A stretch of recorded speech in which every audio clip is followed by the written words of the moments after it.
Abonne-toi à la chaîne pour voir des vidéos chaque semaine. Le 1er avril 2013, la chaîne Cyprien Gaming est bel et bien créée par Cyprien Yov, mais la vidéo publiée le 19 avril pour nous annoncer la création de celle-ci ne fut jamais uploadée. Cyprien s'étant rendu compte au dernier moment que c'était une idée de merde car il allait sans aucun doute endommager à vie l'image du jeu vidéo sur le web francophone, il se résigna et ne s'engagea dans aucun partenariat avec Squeezie.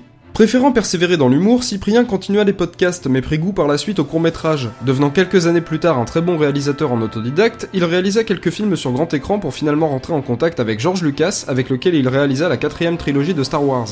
Squeezie de son côté continua les vidéos gaming, devenant la figure de proue emblématique du gaming francophone, jusqu'en 2017. Bah oui, au final, les canons du gaming comme ils furent popularisés par PewDiePie finirent par s'essouffler, le public se tournant alors vers la chaîne de Hooper et de Bibi300, astucieusement nommée Bibiou 300 Peur.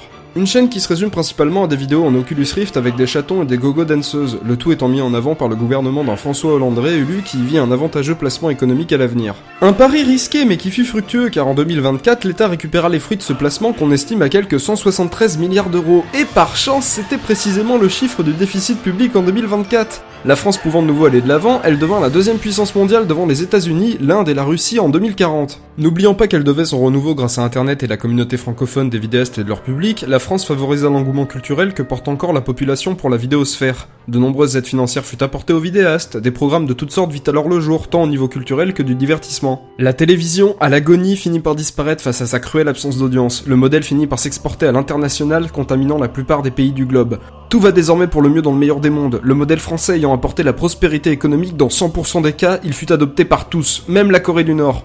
La planète entière put amorcer des programmes pour faire disparaître le chômage, la pollution, les maladies, la faim, et ce fut une réussite totale. En 2203, la Terre est bien portante. Une paix mondiale règne sur le globe.